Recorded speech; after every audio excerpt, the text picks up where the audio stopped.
Good evening. Your time now is 5:52. I'm Jeannette Reyes. And I'm Mona Kosarabdi, and this is Off the Record. Not for real. This is Off the Record.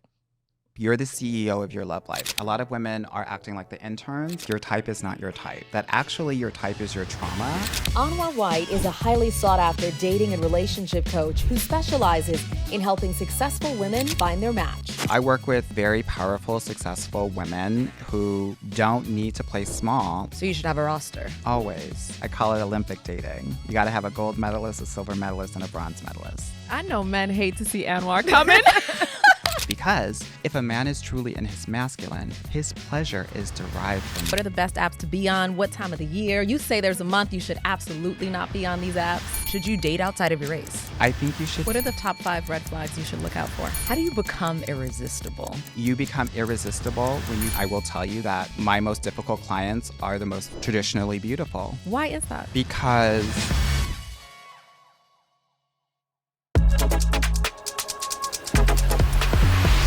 Anwar, welcome to the group chat. thank you for having me.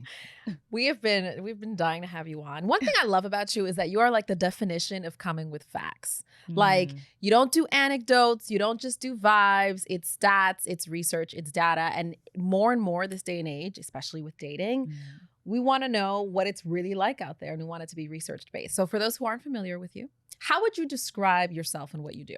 A mess. We love it. I'm a hot mess.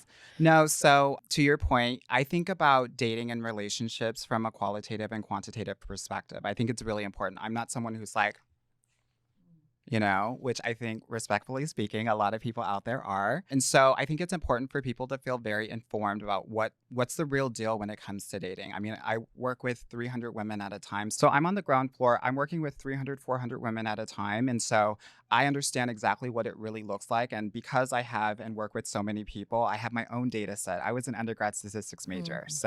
And I got my MBA as well. So I think I look at things and I want to make sure, especially when it comes to Black and brown women who I work with primarily, that they have the facts, that they know exactly like what it looks like for them and what their journey will look like, just based on like, okay, you got to know that like your match rate is going to be 44% versus a white girl's who's 55%. You got to know that your conversation rate is going to be 18%, whereas a white girl's conversation rate on an app is going to be 33%. So based on that, we have to navigate differently when it comes to your dating journey. So how did you get into this industry or this career field?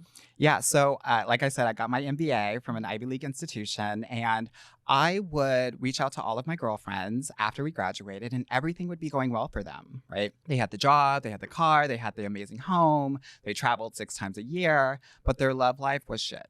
And I was like, I'm a very type A person. And so I was like, girl, you're amazing. Like, that doesn't make any sense. So I was like, let's just get this solved for you. And that's kind of what I would do. I would like help them with their apps. I would help them conversate and engage with, the guys that they were talking to. And before I knew it, they were in relationships within a couple of months. And within a couple of years, they were engaged or married. And at that time, I was managing billion-dollar businesses and fashion and all of that. And I was like, I like this a little bit more, so I'm going to lean into this a little bit more. But I have to be honest with you. I've really been doing this ever since I was in elementary school, helping the boys talk to the girls and the girls talk to the boys on the playground. So I just feel like it was something that I've always been meant to do. Let me ask you, objectively speaking, has the dating pool gotten worse? Is there P where there once wasn't? I think it's a great question. I would say that I think society has changed and gender dynamics have changed and culture has changed. And based on those changes, as well as our own awareness and our own vocabulary about what's really going on with us and social media and technology, it has made things much more complicated. Ultimately, I don't necessarily think people have changed that much. I just think that because of the things that I just talked about, right? For example, technology. Before, we would just, marry somebody in our town. Right? Yeah. Now you can talk to someone in Singapore if you wanted to right now. Before, men made more money and the gender roles and dynamics were very clear. That's not the case anymore, especially if you're a Black or a brown woman. Like the data and the statistics say that like if you tease out the married individuals, because women make 20% less when they're married and men make 20% more when they're married, that single Black women make more than single Black men. And that changes the dynamics of, well, who pays for this? Well, how do we split up the finances? Who has, therefore, more control or power in the relationship? So those are the things that make it more complicated. But to answer your question more directly, I don't necessarily think people have changed. I just think that the ocean is bigger. And so because as humans, we have a negativity bias, you're going to have many more people that aren't your match than are. And that makes it feel like it's worse. So you obviously have a lot of clients and you've been in this industry for quite some time. What is the number one problem that you find women bring to you? They say that there aren't enough quality men out there. And what are they looking for when they say that? They're Like, is it looking income for, based? They're looking for 6 figures, 6-pack, 6 feet tall. Is that realistic? So I'm always of the opinion that like your type is not your type, that actually your type is your trauma. And when you're able to actually heal the trauma, you will have the opportunity to actually widen your net and find your person. So that's like what I do with my clients to make sure that they're not missing their person because they're not ready for them. Let's get into that. Your type is your trauma. That's a loaded statement. What do you mean by that? What I mean is, as humans, we will always be trying to fill our voids. And so what will happen is, so for example, there are some ladies out there that like them a little bit older. It's probably because you have a father wound that you're going to need to deal with. Mm-hmm. Some of the ladies out there, they like the uglier guys. That's no shade. It's often because they have an abandonment wound and they think that these guys won't leave them. Yeah. So those are examples, right? Yeah. Bad boys, right? Some people have types of bad boys. It's because they're good girls and they haven't actually navigated the totality of who they are and the bad parts of themselves, the Christian girls, the school girls, you know? And so that's what I'm talking about when I'm saying like your type is your trauma, and that like once you're able to heal those things inside of yourself, you'll be able to actually be open to the fact that like, oh, like I always tell my clients like, go for the nerds. The nerds are, if you say that this guy is corny, then he has the potential to be your husband. Is that what you mean when you say, or maybe you meant something different, your dream guy is not necessarily your husband? That's 100% correct. Oof. That's 100% correct. Is that a little bit of also being realistic? Yes. And I think a lot of people are not realistic because of the paradox of choice that I was talking about earlier, right? When you have thousands of people at your fingertips, one can feel like, I don't have to talk to these people because there's always going to be something bigger and better out there. And so a lot of people are skipping out on totally fine individuals because they're trying to maximize. I feel like men aren't afraid to shoot outside of their league, right? Whether it's attraction level, if they, go for the woman that is gorgeous, drop dead gorgeous, even if he doesn't match her. But women are always being told to be humble, stay in your place, don't have too high of a standards. So what are realistic standards? Like, how do you even know what are realistic standards for what you bring to the table? I think you are 100% correct. I think that a lot of men, they shoot their shots outside of their bracket maybe, but they do that professionally as well in their career. So this is a socialization that I think women are starting to actually change the way that they're thinking about it, right? I think the reason why things are really hard is because women are actually not settling like they used to as much. And so we have this loneliness epidemic, male loneliness epidemic that so many people talk about because, I'm not going to settle as much. And so I think it's great. I'm excited about that. I think that my hope is that both men and women decide to do their own work so that they can be the people that are ready for the best relationship of their lives. But to answer your question more directly, you were talking about how women are often told to settle. And I think that there is an important decision that women need to make when it comes to their list, right? I think that one of the things, I talk to women every day, and oftentimes the things that are on their list do not correlate with a successful relationship outcome. They're talking more about their wants, but not necessarily their needs. Yeah, I want someone who's funny too, but does that mean that that's going to drive you for a 30 or 40-year relationship or marriage? Not necessarily. But things like attention, being cherished, unconditional love, nurturing, protection, respect of boundaries. These are all relationship needs that I think are very important. And I will just say that the way that I want people to think about their own needs on their list is based on what they didn't receive from their parents. So that is the work that I want everyone to kind of do to make sure that they're really focused on what's going to sustain them more than anything else. You've said it before, which I found fascinating. Charisma and all of that kind of wears off after the first 18 months. And then Correct. it gets real. Is that Elaborate like on the that. honeymoon phase? Exactly. Chemically speaking, the spark, chemistry, which is what a lot of people actually focus on, it fades within 18 months. And that's why you have a lot of relationships, marriages that are ending in the first 2 years, which is more prevalent, I think, in Black and Brown communities than other communities. But a lot of us really focus on the physicality, the chemistry, because many of us, I think that there are 3 ways to connect: physically, intellectually, and emotionally. And when you grow up like us, we don't talk a lot about feelings in the home. We're kind of just told what to do and what we should do, and we kind of do it, which means that many of us are emotionally stunted.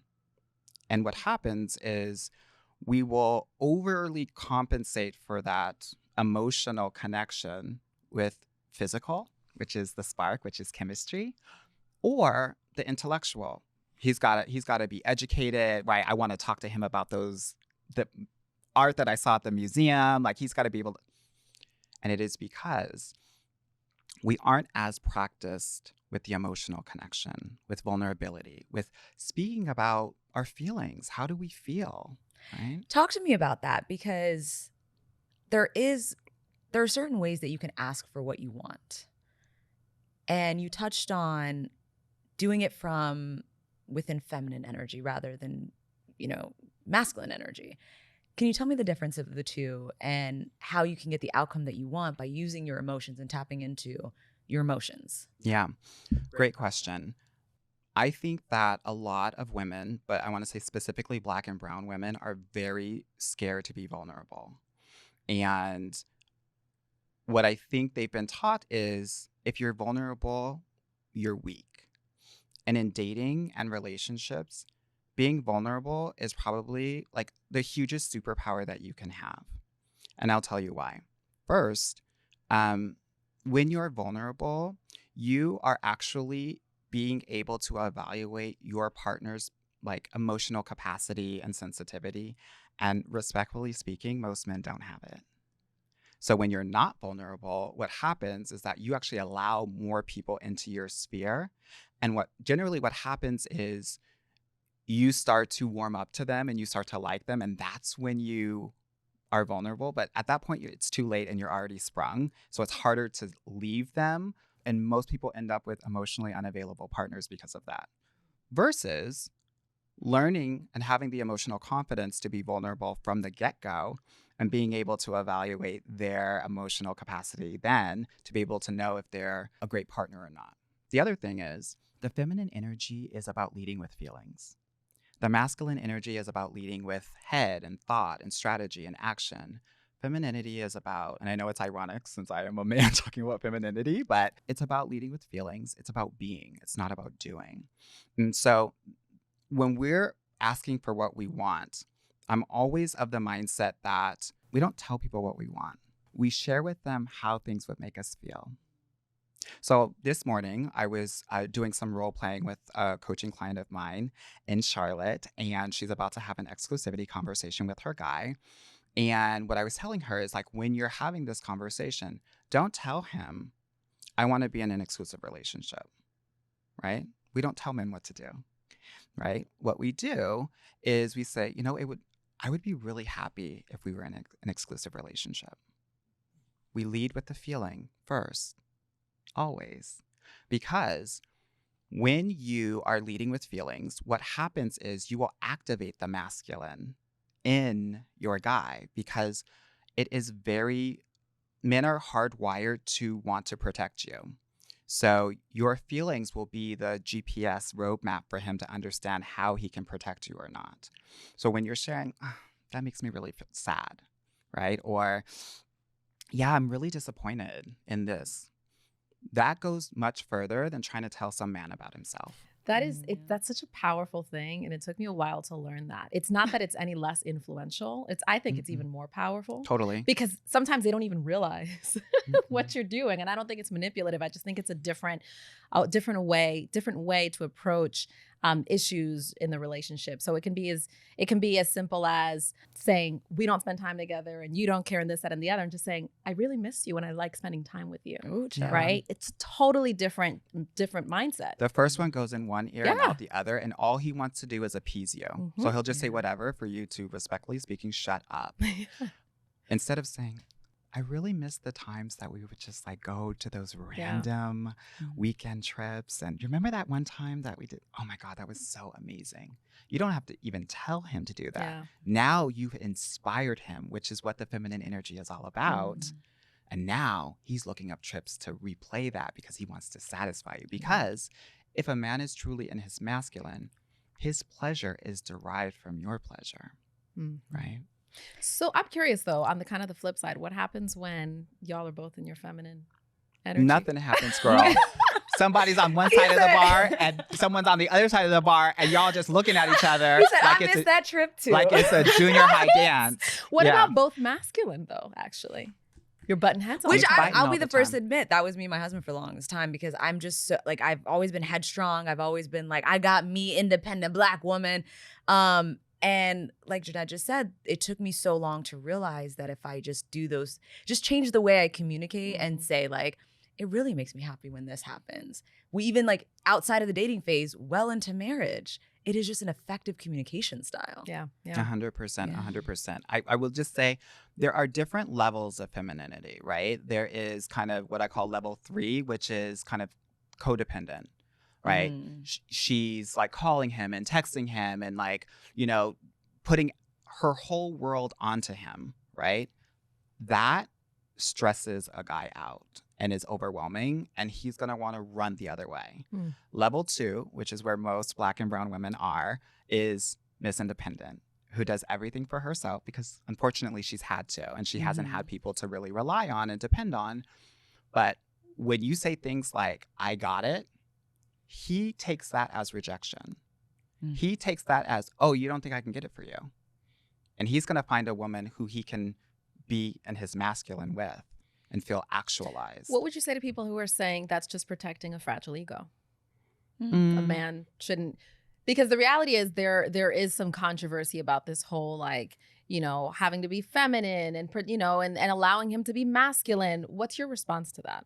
Well, I will say that I think that there is a balance, right? And I would just say like the level 1 of this is interdependence, whereas you allow someone to do something for you and you take something off of your plate, and that's okay too. This whole feminine energy is about what feels good for you. When you're talking about a man's ego, those people that are focused on that are doing it for him. And there's an intention difference here, right? The intention inside of yourself has to be, how can I get the most pleasure from this experience? That's the feminine, right? How can I feel good? And so if your intention is, it would feel really good for me to take a really nice bubble bath and he can do X, Y, and Z. That's great. That's level 1. If it is, let me just make him busy so that he can get out of my hair and he can feel good about himself, the intention is off.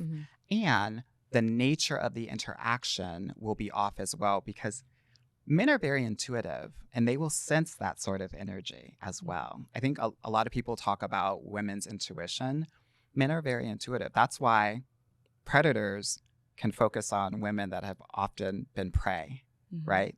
They're intuitive. They see, oh, she's weak. I can control her. I can manipulate her, right? So on the flip side though, because to me, I feel like a red flag is if a man is like, I'm a provider, because I feel like there's an overemphasis on just that, the monetary value that he brings to the table. But there is no emotional development, or there's no like what else? Because I've always looked for a partner rather than a provider, someone I can share with. So how do you avoid someone who just leads with too much toxic masculinity?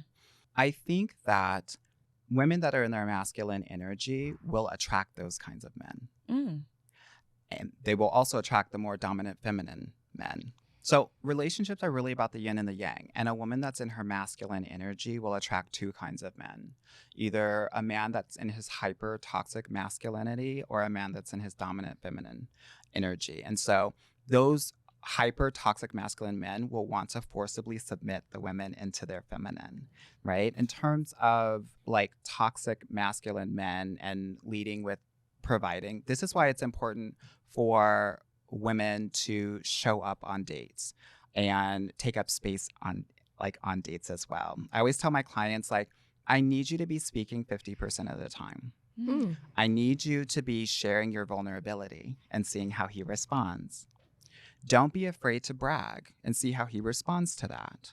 So a lot of traditional kind of advice for women has been, let him talk. He'll like you. He'll fall in love with you if you just like let him talk. And, you know, I work with very powerful, successful women who don't need to play small, like, because that's not who they are. And so I think it's important for you to show up as your full authentic self on these dates. And I know that sounds really cliche, but especially when it comes to Black and brown women, I know that they split themselves in their lives. They code switch, right? That makes sense though, because it's basically you want the dynamic of that first date to be similar to what the relationship itself would 100%. be, right? I want to kind of run through because there's a lot of kind of ideas and beliefs that you have that I think are really fascinating. Okay. There's one that really leans heavily on self-awareness and being realistic, knowing your market value. And where you rank and what that means. Because at the end of the day, on the dating scene, a lot of it is how you were perceived. Please talk to me about that. Yeah, well, this was something, I don't really get a lot of negativity or like, you know, pushback on my videos, but this was one of the videos that I got a lot of pushback because, you know, unfortunately, dating is an economy, right? And we are all products in that economy, and we all have value. I think we all have amazing value, but your value is not derived by what you think of yourself. Your value is derived based on how you're perceived. And, you know, I try to keep it as real as possible because that's really what it's about. And I also think it's important to realize, I think a lot of women think that just because they're gorgeous or beautiful that they're going to be successful in dating. And I will tell you that my most difficult clients are the most traditionally beautiful. So the most beautiful women tend to have the most challenges in dating. The hardest time. Why is that? Because we naturally look for people that are on our level, right? Whether it is educationally, looks-wise. But the thing is, let's say on a scale from 0 to 10, you are a 9, physically speaking. You're going to look for 9s and 10s. Should you not? No, you you get to do whatever the hell you want to. You're grown. But what I'm saying is, men that are 9s, they're engaging with 5, 6, 7, 8s, 9s, and 10s. Easier. It's easier. And respectfully speaking, those 5, 6, and 7s will feel really grateful to be with a 9 and will have sex with them earlier. So the issue that I've seen a few of my girlfriends bring up is that they are beautiful, they are successful. And even if you just we're talking about looks, right? A lot of men pursue them. They have so much energy in the beginning. They are whining and dining them. And then it just fizzles off.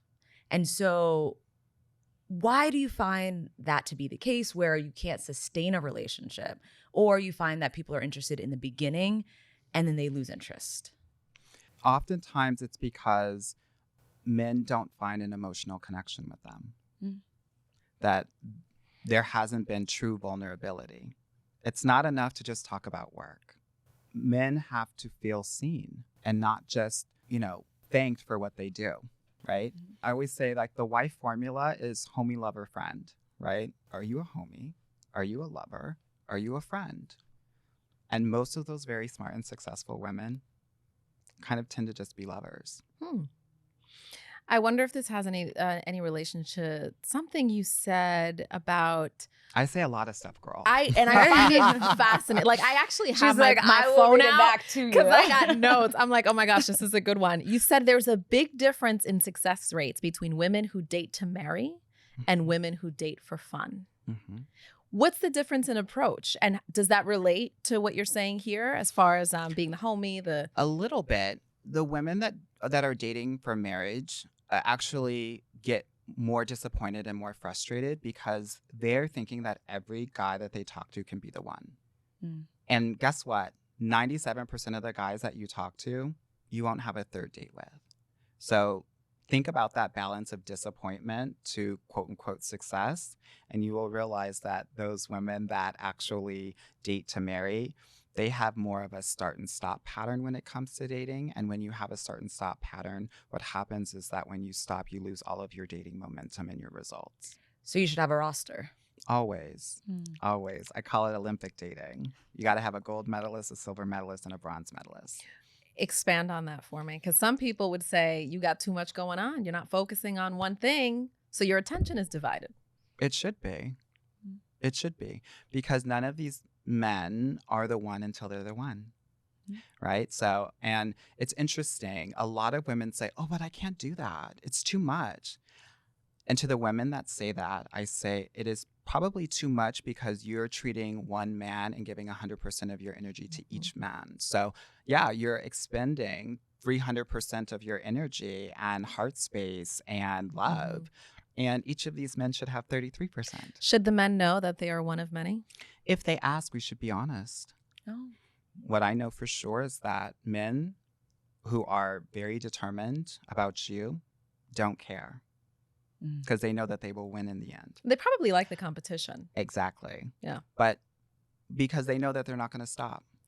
Most men have an issue with this, though. It's a bad bitch formula. I love it. They have an issue with this because they want all your time and attention. This is a power and control thing. So when he asks you, hey, are you seeing other people? Yes, I'm dating until I am in an exclusive committed relationship. And if they have a problem with them, let it go.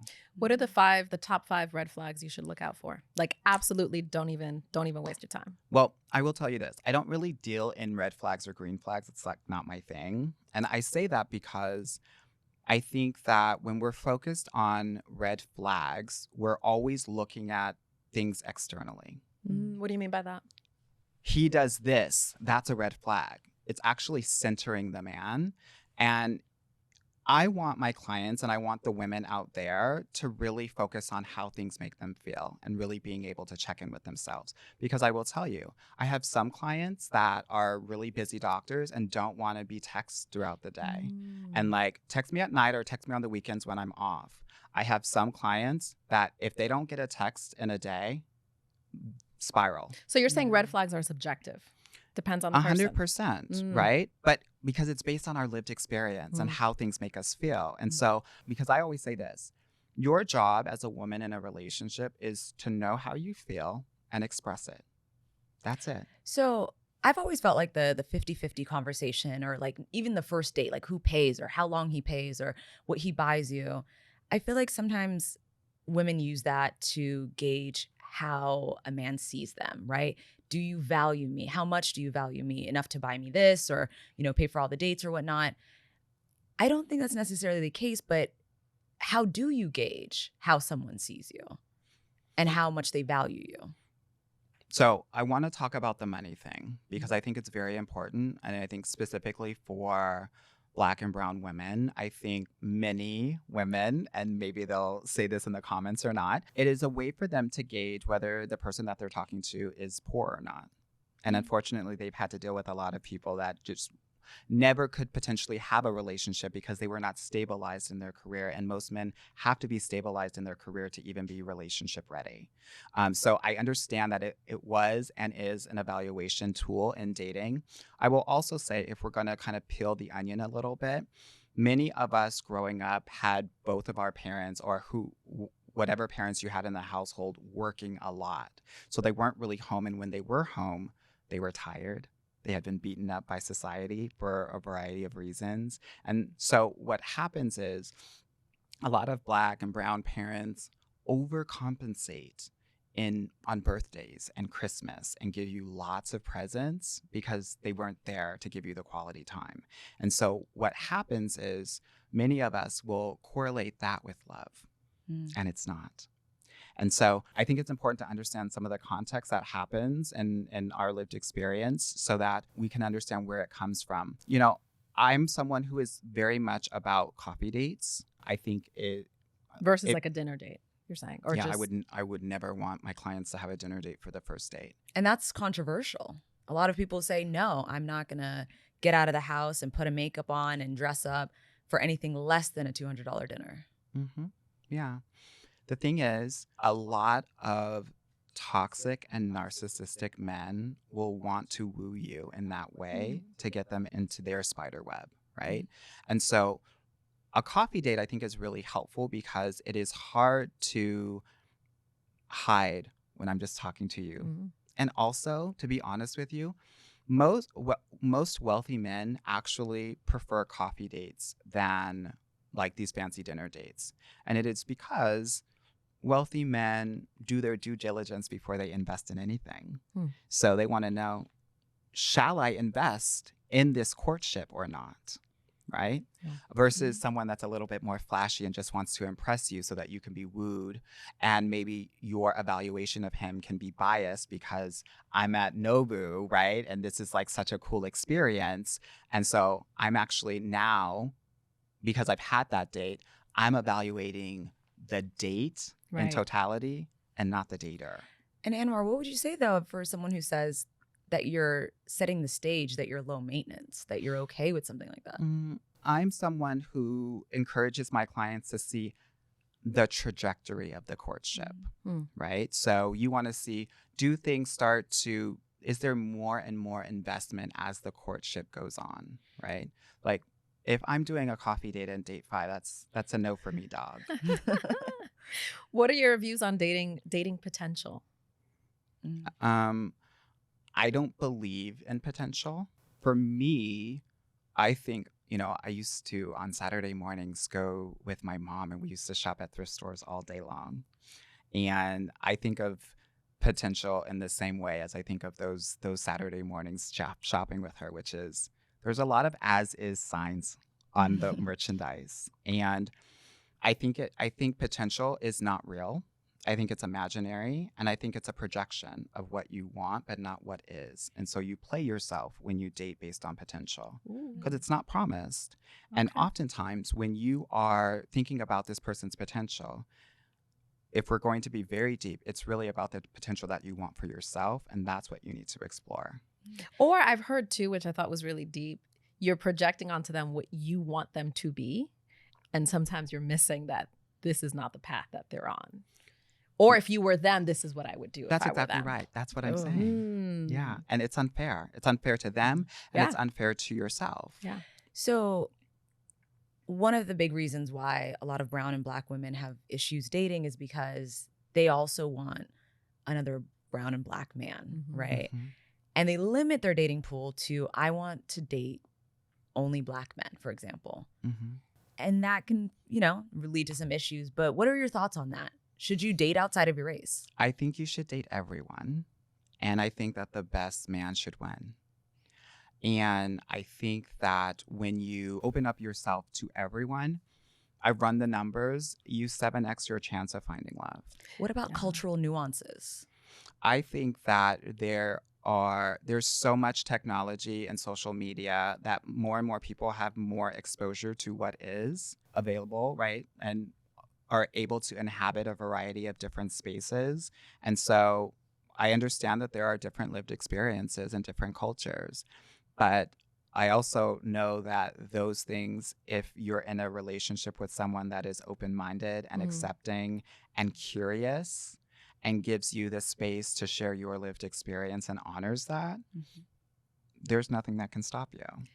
You know, you had mentioned over 90% of Black women date within their race. And when you're 100, running through all the things we want, over 6 feet, I want them to be highly educated, I want them to have all of these things, the numbers get pretty grim as far as what your options are. 0.07%. Is what you have left over once you take all those things into account. When you have the black men that make over 6 figures, I think it's like 3 to 4%, something like that, versus 13% for other men. So you're a big advocate, given that you're a numbers guy, that Black women need to date outside of their race if they want a higher chance of finding love. I think that they need to date everyone. I will tell you, 50% of my clients still end up with Black men, healthy Black men, right? And so, again, this is about making sure that the best person for you wins and that you match with that person. I wanted to talk about preferences really quickly because you talked about the dating app statistics and how white women are preferred more. I think you said 33%. Yeah. More likely to have higher response rates and match rates and conversation rates. Right. So just within that, like I want to talk about that because I feel like even within the Black community, there's a lot of colorism, featureism, texturism, all the isms. Like, let's just go down the road. And so how do you date when there's so much just negativity coming your way and like men who say you're not my type or I have a preference or this, and just navigating all of that negativity? Well, I think it's a great question. And that's why I say I want all Black women, brown women to date everyone, because if you're hyper focused on just Black or brown men, what happens is you actually have that much more pronounced, right? The colorism, the texturism versus, you know, white men that are into Black or brown women, they love 4C hair. They don't care about it, right? Actually prefer it, right? So, and they prefer darker skin, right? And so that's why I say I think it's important to be able to have those experiences so that you understand that, like, there are people that are checking for me. And the more people that you have, the better. Let's, for people who are on the dating scene right now, you say it's pretty much a game and you got to learn how to play it. What's the strategy? Like, what do I do? What do I not do? What are the best apps to be on? What time of the year? You say there's a month you should absolutely not be on these apps. So run through it. What are the tips? Well, I'm going to give you what I can, but most of y'all need to go to my program, honey. But you're my girl. I'm trying to help y'all. Y'all my girls. Y'all my girls. So I'm going to do what I can, as my mother would say, for God and my country. Definitely don't be on the apps in December. Like, men that are quality men, they're not on apps. They're finishing up Q4, right? They're with family and friends. They're not on apps. But it's the season of love and, like, you know, it's Christmas. No, we're not feeling all that. Those men, a lot of men that are married will go on apps during that time to get away from their families. Okay, never mind. No shade. It's a different kind of love. Just giving you the tea. January is what I call the Super Bowl of dating. So you want to pay for apps in January, the first 3 weeks. Okay. That's when you have 40 to 50% more people on the apps, new people that never really go on apps because they have this New Year's resolution of finding love. So that's, if you want to pay for apps, that's when I would pay for it. And your radius, do you keep it within your city? Do you expand? You expand, especially if you're in California, you got to have a very wide radius. If you're in Texas, you want to be changing your cities. If you're in Houston, you should be in Houston 1 week. You should be in Dallas another week. You should be in Austin another week. Why is that? Honey, Texas, Florida, Atlanta, California, they're the hardest places to date. Really? California as a Black woman is atrocious. California is racist. The way, I'm sorry. Okay. People don't think that because it's Cali and it's cool and it's chill. I'm from Southern California. Me too. Yeah. So when I say this, I'm saying this as someone who loves California. It's firsthand stuff. Yeah. Oh, I'll tell you firsthand. Black men don't date Black women. And then everyone else is a little up in the air, or they like, it's more fetishized. But that was the one thing. It took me moving out to the East Coast to even like recalibrate my brain. People are checking for me. Exactly. And realize, oh wait, there are Black men that like Black women. What? Yeah. Yeah. So bios, anything I should look out for? Yeah. Okay. So a couple of things. So let's start online and then we'll go offline. Online, you want to have at least one black and white picture. Those get about 104, 107% more likes. Everyone looks beautiful in black and white. So that's one thing that you definitely want. Smiling always with teeth, no sunglasses. I need to see more clothing than skin, right? I'm not a prude, but you will attract more of the wolves when you have a mini dress on. So that's just that. In terms of prompts, I always say, don't just answer the what, but answer the why, right? So for example, if the question is, what's your favorite love language? Don't just say acts of service, right? Say acts of service because, I am someone who really, I'm a hard worker and I value, work ethic or whatever it may be, just so that you have more of a stance and the reader gets to know who you are. The other thing that I would say, whether it's in prompts or on bios, is don't be afraid to ask a question to really prompt the reader to respond to your profile, because the objective of the profile is not to find your husband. The objective is to start conversation. So you want to make sure that you have that. I will also say, and I don't really talk about this in public, but I'll do it for my girls, make sure that you're indicating what sort of places you like to go for dates. How do you do that? By saying things like, I really, on the weekends, you'll find me checking out the newest Italian spot or going to a comedy club or what have you, because men will go back to your profile 7 or 8 times while they're talking to you and getting to know you. And so when it comes to, dating, they'll know exactly what to do. How do you become irresistible? I think it's important for women to be very self-centered and selfish. And I think that most women aren't socialized to do that. But I actually think that you become irresistible when you become irresistible to yourself, which is you just can't get enough of you. Yeah. And that will radiate and attract everyone. The right man will love a woman who loves herself. You have to love yourself to actually inspire him to love you even more than how he would want to naturally love you. Yeah. That's how they decide. Yeah. You have some key deadlines or timelines, I'll say. Some time boundaries. Yes, time boundaries. What are they? When should we be exclusive? When do we go to the bedroom? All of that. Well, I'm trying to get this in because we're running out of time, but I need to get this No, answered. I love this because yeah, no problem. So I think it's important to just let women know that you are the leaders of your own love life. You're the CEO of your love life, and you get to set the pace and the emotional depth of all your courtships. A lot of women are acting like the interns and not taking on that role. Ooh. And so it's very important for you just to remember that you're the CEO. So when I talk about these timelines, it is because you own this shit, right? And I want every woman to make sure that they understand that and really live in that. So in terms of dating time boundaries, I always say when you meet a guy, whether it's offline or online, he has a week to ask you out. If he doesn't, he's out. If he doesn't continue asking you out every week, you need to be going on a date a week. If he doesn't, he's out. If you're not exclusive within 3 months, he's out. I have had so many women have the exclusivity conversation at the 3 months, and he's like, give me a little bit of time. It's never lasted more than a month. I know men hate to see Anwar coming because you don't play. But you have to. Yeah. Because a man knows. So it's very important. Speaking of then, marriage, is it 2, 5 years? Do we play it by ear? Okay, so I don't even know what play it by ear means. But what I will say is I always tell my clients within 2 years, you want to be engaged or married. 2 years. A man knows within 6 months. Yeah. And statistically, what they say is your probability of getting married and staying married for a long period of time goes from 54% to 17% if you get married after the 2-year mark.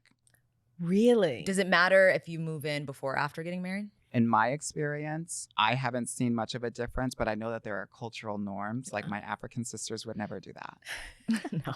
Yeah. They wouldn't. Mm-mm. And they would also tell you what they want. I feel like other cultures, it's like people are more direct. Yeah. I did want to, because there's going to be a lot of women who are going to want to hit you. I know you got women slide into your DMs left and right. How can they work with you? If I'm a client of yours, well, if I want to be, how do I do that? And what's the process briefly? What does it look like?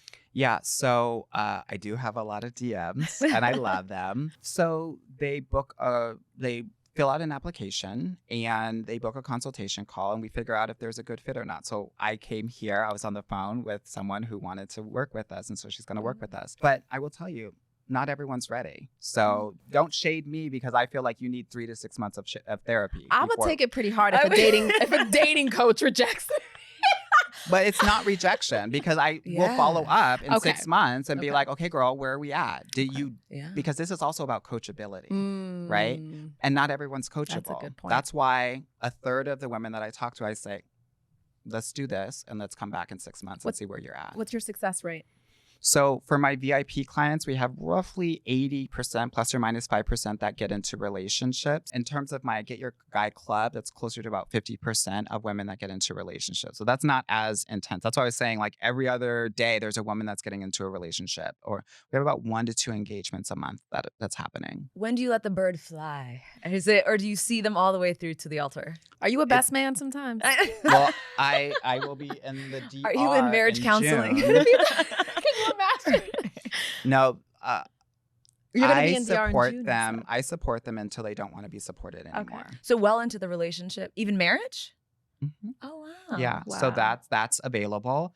I go to maybe 2 to 4 weddings a year. Wow. So I'll be in the DR in June, and then I have another wedding in January that That's I promised to go to. amazing. My last question, how good does that feel for you?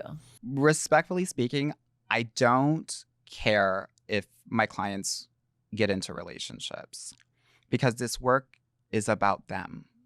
It's about them becoming the women that are ready for the best relationship of their life. This work has always been about them. It will always be about them. And so, relationships are great. I think that they're great growth vehicles, development opportunities for these women. But I'm really focused on making sure that when they started and when they ended, they are 2 very different women.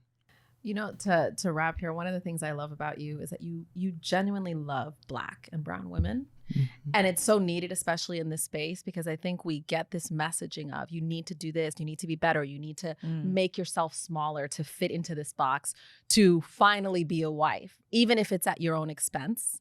And I love that you make that journey so much more healthy. So thank you for that. Thank you. We all need that. It's an honor. Appreciate your time. Thank you so much. And thank you guys for joining us for another episode of Off the Record. Make sure to subscribe, and you can follow us on Instagram at Off the Record Podcast.